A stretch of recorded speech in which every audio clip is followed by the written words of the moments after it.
What's going on, everybody? Welcome back to Unhinged Live. As usual, I'm your host, Patrick Hennessy, here for the Yankees pregame. They are starting a 2-game set against Philadelphia Phillies in Philadelphia. First game starts today in about an hour at 4 p.m. Eastern Time. Should be a good one. We got Jameson Taillon on the mound on the road against Vince Velasquez. Not too sure how much I like that matchup, especially because we know Taillon's not that good on the road.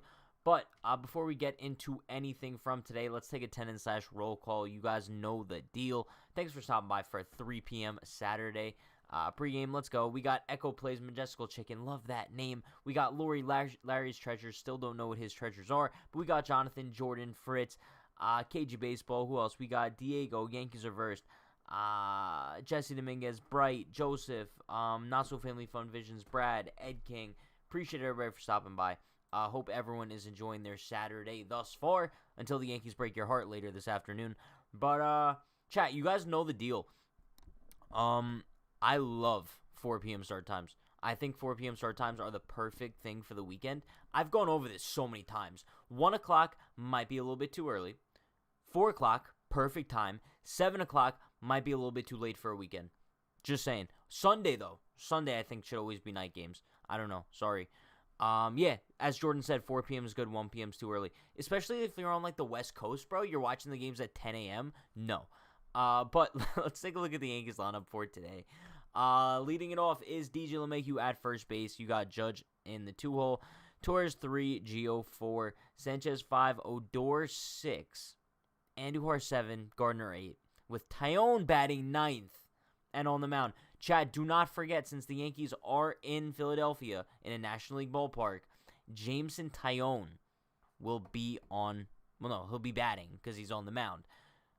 I don't know how to feel about this. How about we do this, chat? How about we look at Jameson Taillon's hitting stats from when he was on the Pirates? Because when he was on the Pirates, I'm pretty sure he got a decent amount of hitting, no? Okay, so not that bad of a hitter as far as pitchers go. My man has a 236 OPS. So, in 2019, he had 8 at-bats. He went 2 for 8. Shout out to Jameson Taillon. My man's going 4 for 4 today. 5 for 5 with 5 bombs. Who says no? If you say no, you're wrong. But, I mean, overall, the lineup's all right. It's nothing special by any means. Anytime you have Odor and Gardner in the lineup, it's just not an ideal situation at all. I genuinely don't know why the Yankees continue throwing Odor and Gardner out there. Like, these guys are the solutions to our issues. And it's just really getting concerning because I think that the Yankees might rock the rest of the season with Brett Gardner as their starting center fielder. I really do. And it's getting so frustrating at this point because, it seems like we either go one of two ways, right? It's either we have Gittins and Frazier in the lineup, or we have Gardner and Odor. Bro, I don't need to see both of these guys in the lineup at the same time. I'm sorry. But THG says, gotta hate the DH rule so much.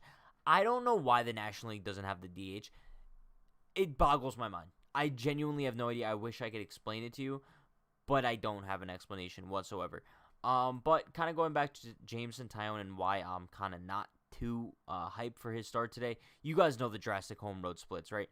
As far as his ERA goes, in home starts and away starts. In home starts, he has 7 starts so far this season at home.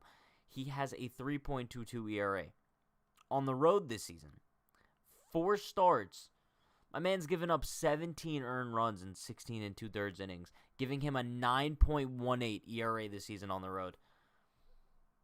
It's a small sample size. It's only 4 starts, but Jameson Taillon is clearly not a good pitcher on the road. It's like the opposite of what Sonny Gray gave the Yankees when he was with the team, right? He pitched so poorly at home, but then he was awesome on the road. So Jameson Taillon is literally like the complete opposite of that.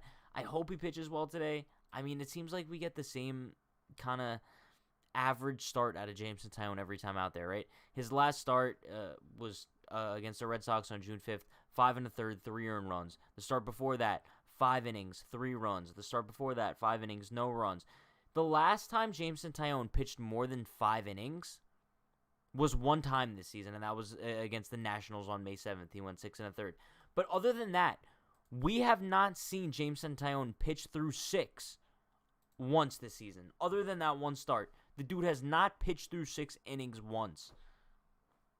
Is that not a concern to anybody else? Because looking at the current shape up of this team, they kind of need Jameson Taillon to pitch well moving forward. No, I just whatever. Let's take a look at some of these comments in the chat. THG says Taillon 5 for 5 with 5 grand slams. I'm down for that. Listen, if Taillon goes 5 for 5 with 5 grand slams, or 1 grand slam, one grand slam, I'll literally dump a gallon of milk on my head. You guys know, gallon of milk on my head if that happens. So there we go. But Majestical Chicken says, Pat, if we score 8+, can we see some push-ups? If the Yankees score 10, I'll do 10 push-ups. I don't know how you guys would see me do the push-ups. So I'd have to tilt my camera down, or I have no idea.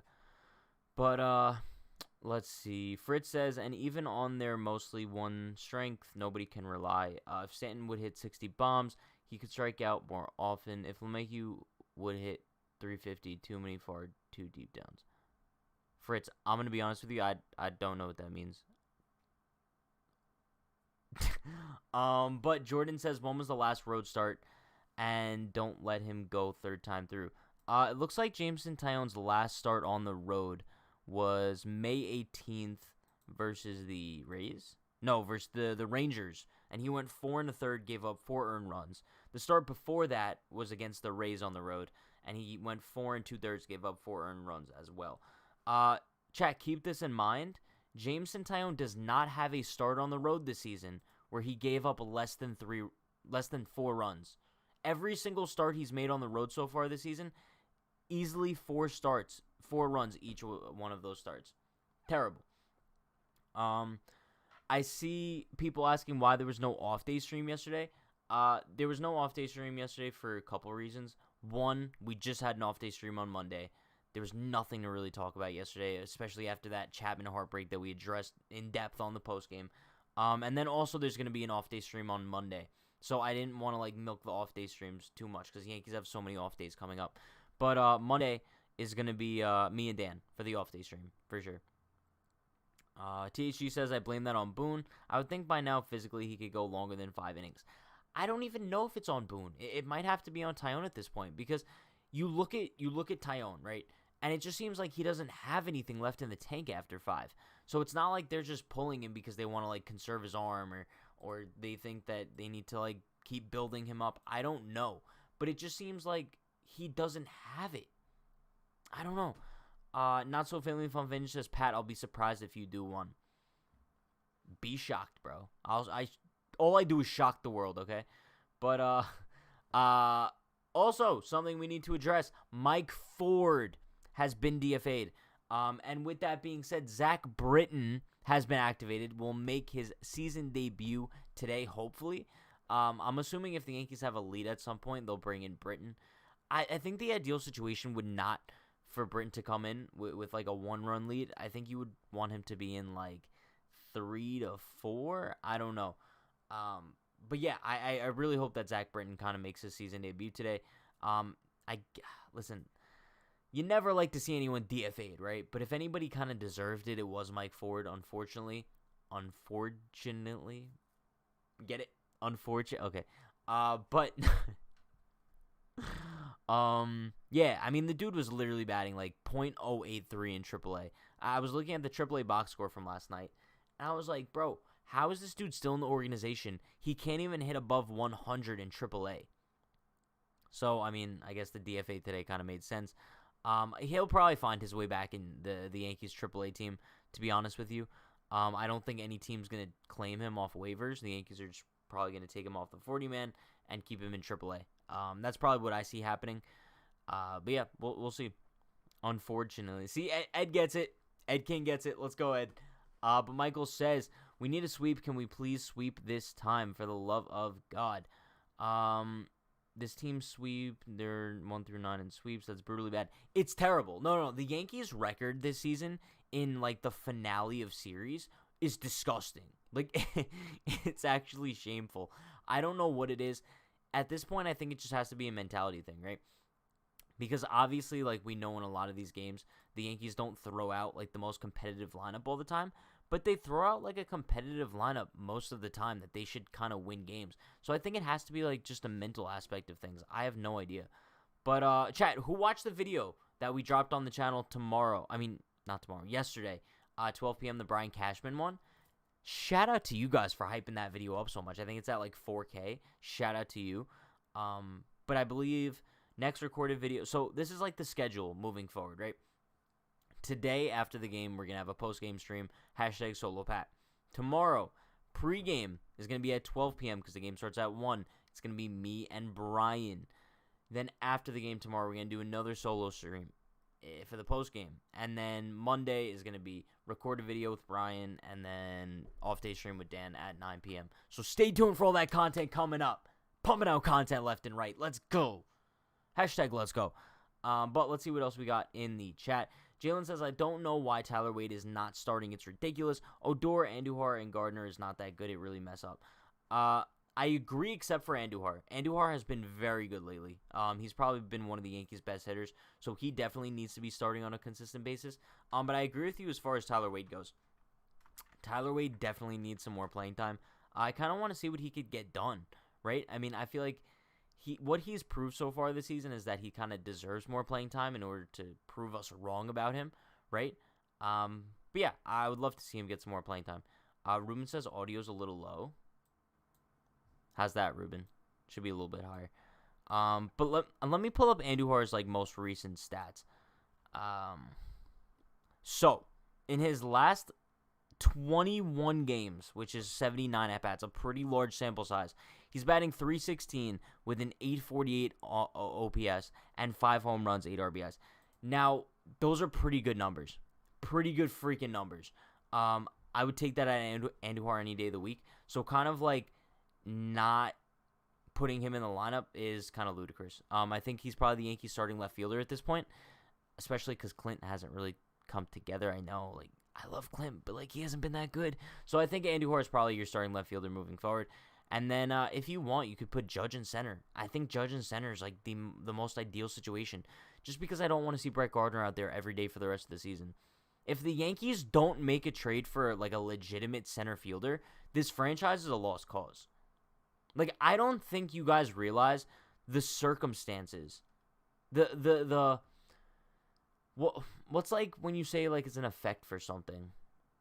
It's like I don't know. Just the downside of not trading for a legitimate center fielder moving forward. Your outfield is just going to be a cluster. Literally a cluster of just nonsense. You're going to start Brett Gardner in center field moving forward, really? Or you're going to, like, rotate Judge and Clint and Gardner. Get a legitimate center fielder. Keep Judge in right. Put that legit center fielder in center. And put Andujar in left. Sorry. But Jesse Dominguez says, Pat, who would you rather the Yankees trade for? Ketel Marte or Starling Marte? Ketel Marte, for sure. Just because he's much more versatile. And he's a switch hitter. I think he's doing better than Starling this season, too. So far this season, Ketel Marte is batting .350 with a .394 on base, .944 OPS in 26 games, and Starling Marte is batting just about the same, to be honest. In 28 games, he's batting .350 with a .447 on base and a 1,000 OPS. I didn't realize Starling Marte was having such a good season. Shout out to Starling Marte. Jeez. My man's he's got a .447 on base. Damn.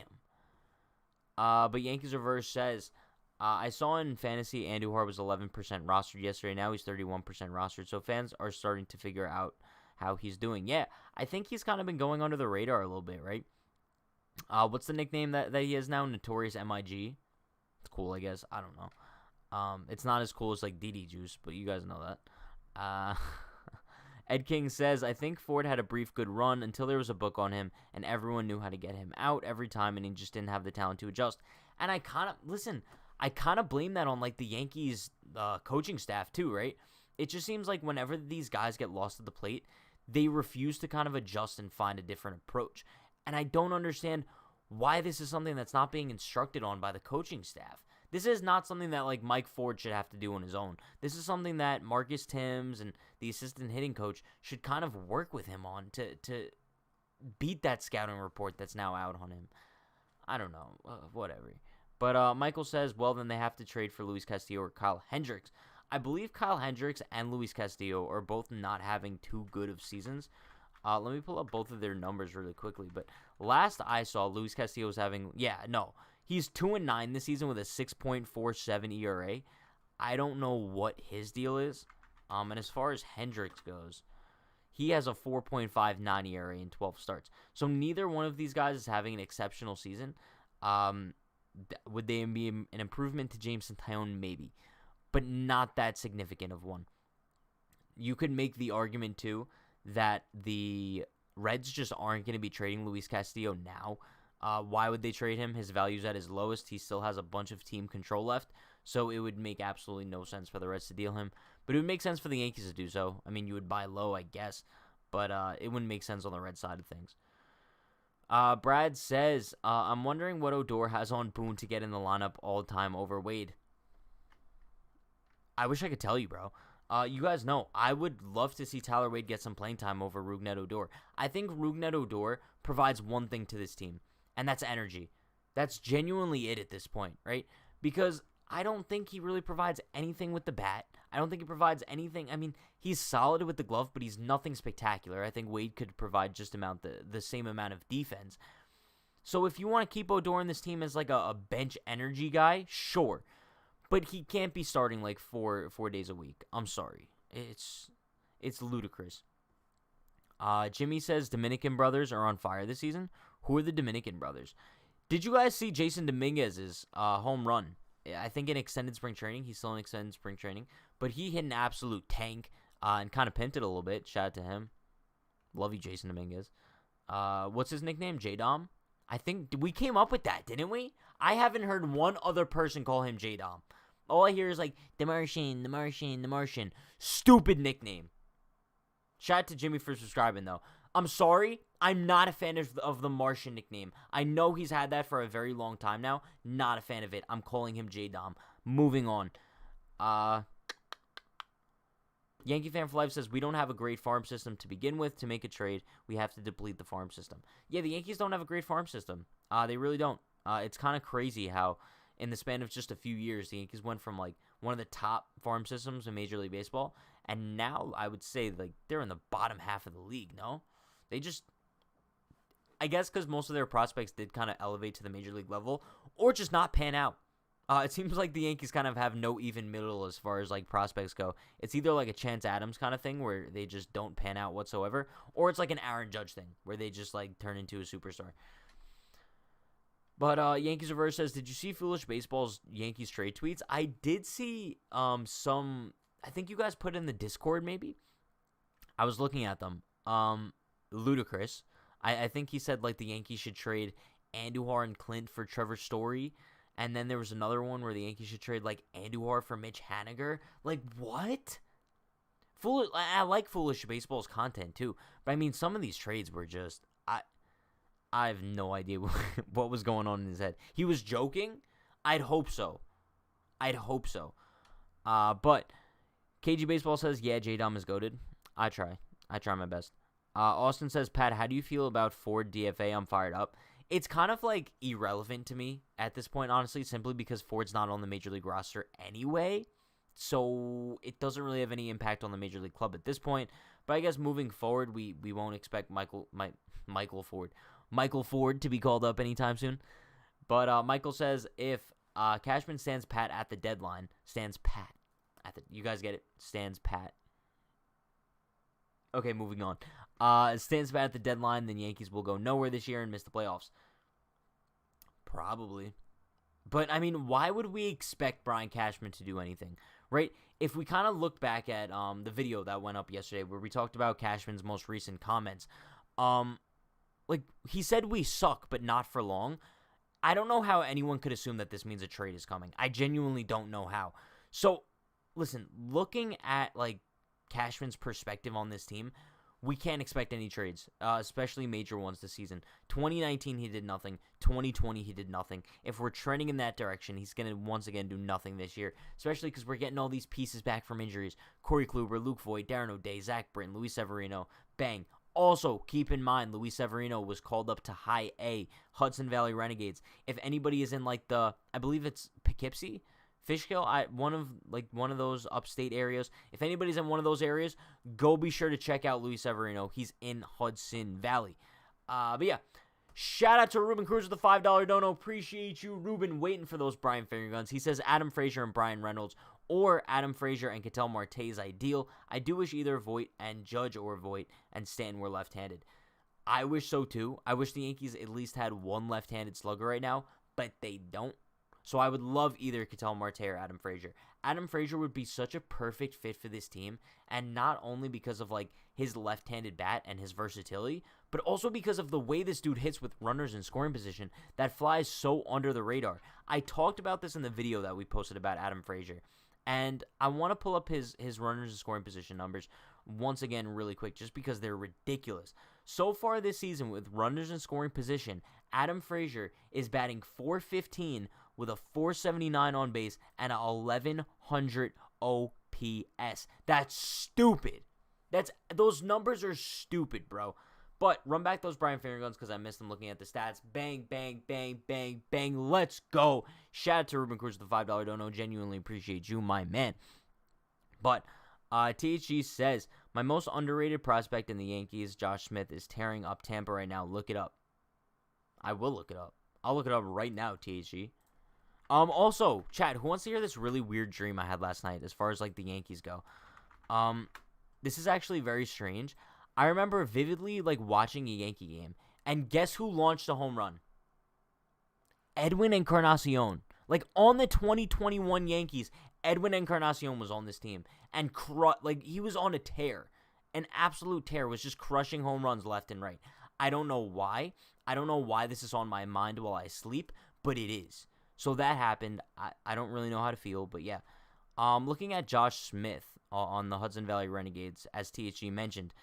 So far this season in how many games? 14 games split between High A and Tampa. He's batting .298 with a .450 on base, 1200 OPS. Pretty solid. I will keep an eye on him, Johnny. I will be sure to. But also, shout out to Ruben Cruz with another $2 dono. Appreciate you, Ruben. Run back those Brian Fingerguns. Bang, bang, bang, bang. Let's go. Appreciate you, Ruben. He says, look at his doubles, too.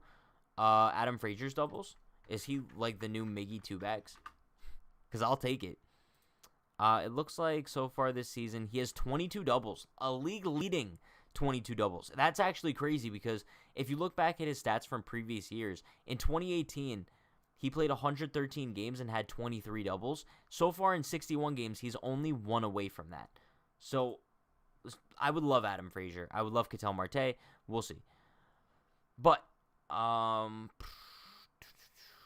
Austin says, Pat, at the beach in Beverly Hills, still watching your stream. Yo, Austin, you're a beast, bro. Shout out to Austin. Jimmy says, my Red Sox are making the wild card at least. You know what, Jimmy? I appreciate you. You're a Red Sox fan in a Yankees stream. Appreciate you. Just like Michael Johnson. Yo, shout out to him, the Rays fan who comes in here. I have respect for the Red Sox. I'm sorry. If anybody wants to come at me for those comments, I have respect for the Red Sox. I don't hate the Red Sox. They're actually like a fairly fun team. They walked into the Bronx and just dominated us. So shout out to them for that. I think despite the whole cheating stuff, I think Alex Cora is still an awesome manager. I think that he knows how to kind of revolve his team around him and just win ball games. You could see the drastic difference in that Red Sox team from last year to this year. So no, I don't hate the Red Sox, and shout out to Jimmy for watching the stream. But Daniel says, like Acuna Jr. for Andujar, Frazier, and Florial. I mean, if that offer was on the table, I'd do it. But I mean, I don't think the Braves would do it. I think the key is also that Acuna has a very team-friendly contract, right? I think he signed a deal for 8 years, $100 million, if I'm not mistaken, which is pretty solid for a player of his caliber. But Fritz says, probably Cashman means that analytics predict the Yankees hitters are going to rake until the World Series, dominating for the rest of the season, mysteries of Moneyball. Probably. That's probably what Cashman means. I doubt anybody should be interpreting it as, yeah, we're going to go trade for Mike Trout, and we're not going to suck anymore. Yeah. But Martin says, bro, I'm at the lake and still watching Unhinged Yankees. Martin, you're the man. If anybody's, like, out, like, doing stuff in, like, their daily life and you're still watching the stream, you're a legend. Look at me. You're a legend. You're beautiful. You're amazing. You're perfect. Let's go. But Austin says, Pat, the last big trade Cashman made during a deadline was for Encarnacion, I think. Yeah, and that wasn't even like around the deadline. I'm pretty sure that was in like June of 2019. I remember how random that was. Maybe, chat, if this is like the 1-year anniversary of the Edwin Encarnacion deal, I'll be creeped out. Because why else would I have a dream about Edwin Encarnacion on the Yankees? He was traded to the Yankees on... Wow, I forgot he was with the Mariners. Okay, so it looks like he was traded to the Yankees on June 15th, 2019. So we're just 3 days away from the 2-year anniversary of the Yankees for trading for Edwin Encarnacion. I don't know why I can't say his name. I'm sorry. Apologize. But Ed King says I'm making blueberry muffins. Shout out to Ed. Appreciate your blueberry muffins. Yankees Reverse says I'm sitting inside Yankee Stadium and still watching the stream. Not joking. Well, the thing is, Yankees Reversed, the Yankees aren't at Yankee Stadium right now. So, how are you watching the stream? Okay. But let's take a look at the lineup. Let's make some home run predictions for this evening. Chat, who's going yard tonight? Who is going yard tonight / this afternoon? What are you guys thinking? You guys know the deal. I gotta go with Judge. Gotta go with Judge as usual. And then if I'm picking one more guy, I'm going Gary Sanchez. Expect Gary Sanchez to have a big day today. I don't have any really reasoning behind that. But I think Gary Sanchez has been hot lately. I think he's on the verge of exploding. And yeah, I think it's fair enough to say he's going to go yard. Also, I know I always pick Judge to go yard, but I think today's kind of the same. Only because he only has like 3 career at-bats against Vince Velasquez, and he has a home run against him, so there's that. I see a lot of people saying Tyone. You guys genuinely think Jameson Tyone's going yard tonight? If Jameson Tyone hits a home run, what do you guys want me to do? Like, make a bet, because I don't know. I would have to do something drastic, because there's no way that Tyone's launching a home run today. Does he have a home run in his career? No, he doesn't have any career home runs in 135 career at-bats. There's no way Jameson Tyone goes yard. So I'm going Judge. I'm going Sanchez.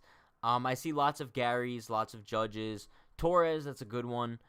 Who else we got? Stanton. Well, Stanton's not in the lineup today, which kind of sucks. But Tino says hello. Hello, Tino. What was I looking up? Oh, so Smooth J says, Pat, how many home runs do you think Judge is going to hit this year? I believe he has, how many so far? 16? I think? 15. All right, so Judge has 15 home runs so far this season. Such a ridiculous year, honestly. I mean, the dude's batting 291, 392 on base, 932 OPS. Just stupid numbers. It's basically his highest OPS since his 2017 season. He's having a very good year. But as far as what he's going to finish with, I say definitely above 40. 40 for sure. I think we're going to see Judge go off in the month of August. I don't think that that's kind of like a hot take. I think the month of August, we're going to see Judge absolutely rake, probably hit about 10 to 13 home runs for sure. Keep that in mind. But yeah, so home run predictions today are Judge and Gary. Austin Lugo says, Pat, I'll donate $1,000 if Tyone hits a bomb. For the sake of my bank account, can we please have Tyone hit a home run today? That would be awesome. But, yeah, so looking at kind of predicting Tyone's start today, I think I'm just going to predict a typical Jameson Tyone start, right? I think we're going to see him go 5 innings, 3 earned runs, 7 Ks. I think it's as simple as that. If anybody makes a prediction as far as Tyone's starts go, and you predict him going more than 5 innings, you're crazy. You're actually crazy. I don't know what to say. It doesn't seem like the guy ever goes past 6. So I could see him going 5 innings, 3 earned runs. That's probably the deal. Jalen says, Pat, what happened to Scooter Gennett? I'm not really too sure, to be honest. I remember he was solid with the Reds a couple years ago, but he hasn't played since 2019, I don't think. I think he suffered a couple injuries, and that was kind of like the end of him. But he had a really good 2019. He had a really good 2018 where he was an all-star. 2017, he was pretty good too. And then I guess injuries kind of just derailed his career. But didn't think I'd be talking about Scooter Gennett today. I really did not. But, chat, let's make some final score predictions for today. Chat, give me some final score predictions. What do you guys think is going to happen and the Yankees going to win? And if they are, what's the score going to be? As far as what I think is going to happen today, I think the Yankees do take game 1 of the series. I really do. As far as the final score goes, I think they win. It's not going to be a high-scoring one at all. I think they win 4-3. I think it's going to be a close one. I really do. Hopefully Chapman doesn't just completely wet the bed again in the 9th inning. But I don't know. I have a 4-3 Yankees win today. I think if they could kind of sweep these 2 games in Philadelphia, because it's only 2 games in Philly, and then Monday I believe they have another off day, and then they come home to – oh, no. They go to Buffalo to play the Blue Jays starting on Tuesday, which you kind of want momentum going into that series. So I kind of like the matchup tomorrow, Herman versus Nola. Like, Nola hasn't been that good so far this season. So if you could win today and then go into game 2 of this series facing Nola already with a win under your belt and Herman on the mound, I think that's an ideal situation. So I'd love to see the Yankees win today. We have a bunch of random scores in here. Austin says 6-4 we lose. Daniel says 13-6 Yankees. Lori says Phillies win 6-3. Looks like we're like 50-50 split on whether or not the Yankees are going to win, but I agree with Martin. You have to dominate the Blue Jays. You have to walk into Buffalo. You're not in Dunedin anymore. You're not in Dundon. You have to dominate the Blue Jays in Buffalo. You just have to. Because last time the Blue Jays were in the Bronx, they just smoked us. And you kind of have to like finally start to make your mark on the American League East, right? You have to make yourself known as like a competitor in that division. Because right now, the only team in that division that the Yankees have kind of beat up on are the Orioles. Other than that, like it seems like every other team in the AL East owns us. And at some point, that narrative has to change. And if it's going to change at any time, it changes Tuesday against the Blue Jays. But before we get there, we have to win these 2 against Philly and move into Buffalo with high momentum, chat. High momentum. But with that being said, that's going to wrap things up for today's pregame. Appreciate you all for stopping by. I know it's 3 o'clock on a Saturday. I know everyone's got things going on, so I appreciate you guys for stopping by. Anyway, I will be live directly after the game for the post-game. Hopefully, Tyone pitches well. Hopefully, we see Britton today making his season debut. But with that being said, check out all the links in the description. We got Newsbreak. Follow us on there for exclusive content. Merchandise, unhingedclothing.shop. And also join the Discord for a fun group chat with a bunch of Yankee fans. With that being said, though, like, comment, subscribe, turn on post notifications for more. Stay happy, stay healthy, stay safe. I will see you guys directly after the game for the post game. Let's go, Yankees. Peace.